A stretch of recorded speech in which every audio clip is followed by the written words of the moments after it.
Bonjour tout le monde, Samuel Essard pour RPM. Je suis au lancement actuellement du Ford Expedition 2025, véhicule qui a été remanié pour cette année modèle, qui prend place dans la catégorie des VUS pleine grandeur, très populaire aux États-Unis, peut-être un peu moins au Canada, mais il reste que c'est un véhicule qui est quand même très important pour le constructeur. 2025, évidemment, on revoit la devanture du véhicule. C'est beaucoup plus harmonisé avec le reste de la gamme, des blocs optiques qui ont été repensés. On a retravaillé l'arrière aussi.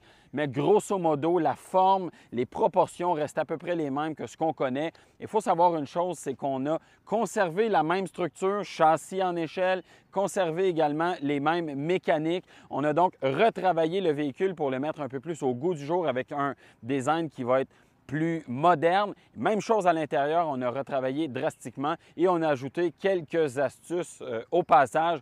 Et c'est ce qu'on va regarder ensemble aujourd'hui.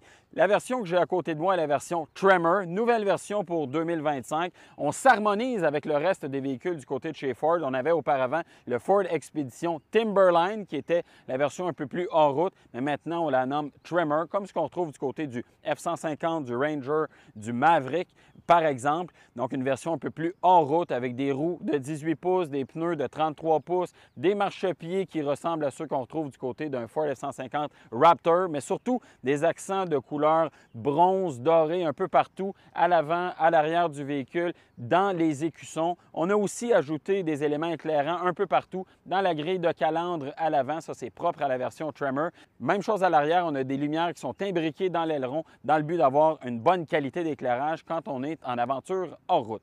Un des grands changements, c'est évidemment à l'intérieur. On revoit complètement la configuration du tableau de bord. Ça passe par deux écrans. Un premier écran de 24 pouces qui est placé au sommet du tableau de bord. On le consulte par-dessus le volant et non à travers le volant. Donc, facile à consulter, excellente qualité graphique et on a amélioré la rapidité du processeur aussi, ce qui fait que les transitions se font vraiment de manière très fluide. Au centre, vous avez l'écran de 13,2 pouces. Celui-là est tactile, contrairement à celui qui est placé un peu plus haut. Réglage de navigation, chaîne audio, etc. Tout passe par cet écran-là qui est bien positionné, une bonne ergonomie. Et ce qui est un peu confondant au départ, c'est qu'on est capable d'avoir la carte de navigation ici et de l'avoir également plus haut dans l'écran. Donc, on se demande en conduisant quel écran on doit regarder. Ça demande vraiment une période d'adaptation, mais je vous dirais que celui qui est le plus utile, c'est celui qui est en haut parce qu'il est beaucoup plus proche du champ de vision, donc plus facile à consulter rapidement sans nécessairement détourner les yeux de la route. Un peu plus bas, vous avez des commandes physiques, dont le sélecteur de vitesse. Ça permet, je trouve, de dégager un très bon espace dans la console. Espace de rangement ici avec chargeur par induction, deux porte-gobelets. Mais il y a une astuce, c'est une console qui est coulissante, un peu comme ce qu'on a du côté de chez GM depuis quelques années. Ça permet d'avoir un bon espace de rangement ici, espace qui est évidemment camouflé quand on referme la console. Et ça permet aussi de donner un meilleur accès aux passagers arrière, aux commandes de climatisation ou aux porte-gobelets qui sont placés vers l'arrière de la console. Donc, une petite astuce qui améliore la convivialité.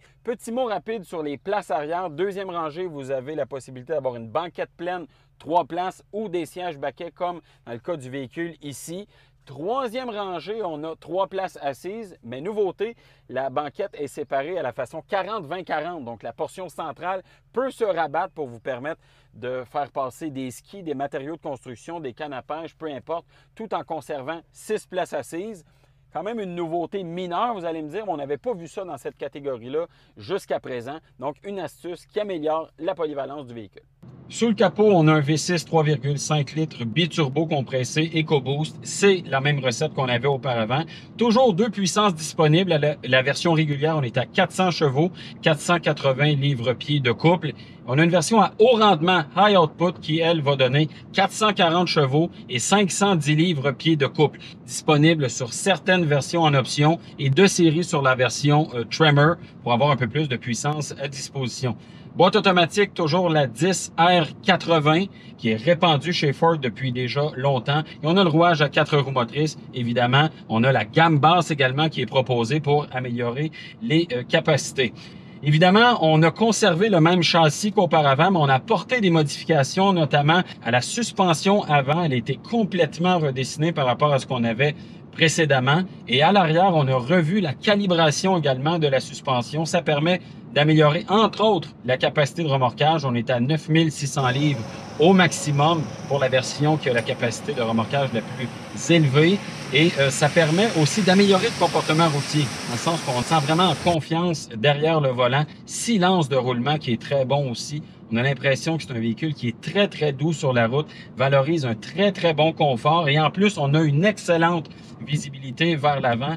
La reconfiguration du tableau de bord ne vient pas nuire du tout à la visibilité. Ça donne même un sentiment de dégagement. Et ça, c'est vraiment un avantage du véhicule. Ce qui aide aussi le comportement routier, c'est un peu inusité, mais c'est la taille du volant. Parce qu'auparavant, on avait un volant qui était d'assez grande dimension.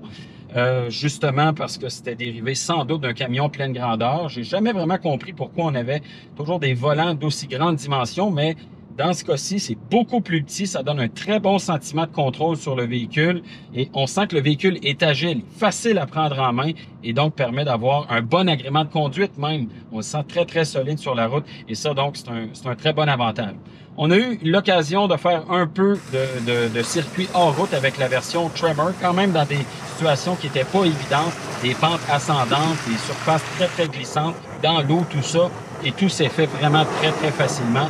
On sent légèrement la mécanique travailler. On sent que les freins, par exemple, vont se serrer à une roue plus qu'à une autre pour améliorer l'adhérence, la traction du rouage à 4 roues motrices. Et c'est très efficace. Et on se demande même comment est-ce possible qu'un véhicule d'une aussi grande taille soit aussi à l'aise dans des sentiers aussi étroits. Donc, quand même, un bon avantage de cette version-là pour les gens, évidemment, qui vont vouloir avoir des capacités de franchissement un peu plus grandes.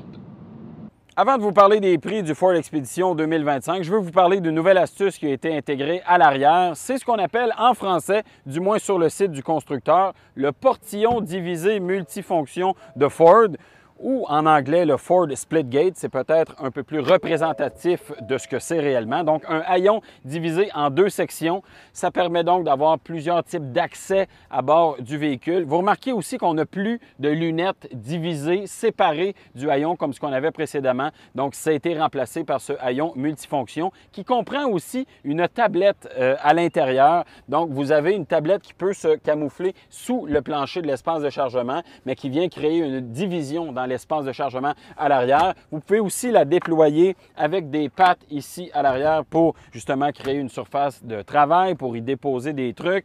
Si on referme les pattes, on peut même en faire un dossier quand on s'assoit sur le panneau à l'arrière du véhicule, donc permet d'améliorer le confort. Donc, une astuce qui peut-être est assez simple dans sa conception, mais qui néanmoins améliore la polyvalence du véhicule. Et quand on veut refermer le tout, vous appuyez seulement sur le bouton de la portion supérieure et ça ferme automatiquement la portion inférieure du haillon. Les prix, maintenant, on n'a plus de version XLT d'entrée de gamme. Ça a été remplacé par une version qui s'appelle Active. 4 versions disponibles donc pour ce véhicule-là. La version Active commence à 86 600 $ pour la version en empattement court. Si vous avez la version longue, vous ajoutez 2 000 à 3 000 $. Et si on va à l'extrémité de la gamme, la version King Ranch, comme j'ai ici, mais si vous prenez la version Max allongée, vous avez un prix de base de 112 100 $ et évidemment, on peut rajouter des options parce qu'on peut aller jusqu'à près de 125 000 $ avec une version Platinum Max avec ensemble Ultimate, couleur en option, tout ça. Donc, quand même des prix qui ont été drastiquement augmentés par rapport à ce que c'était précédemment. Mais je vous dirais que ce n'est pas unique à ce véhicule-là. Du côté de chez GM, les prix ont augmenté drastiquement aussi pour 2025. Est-ce qu'on continue de recommander le Ford Expedition? Bien oui, compte tenu du fait qu'on a très peu de changements du côté mécanique, la fiabilité devrait être très similaire à ce qu'on connaissait dans la précédente génération. Pour plus de détails, vous allez sur rpmweb.ca. Il y a un essai écrit complet qui s'y trouve avec encore plus d'informations sur le véhicule. Merci tout le monde.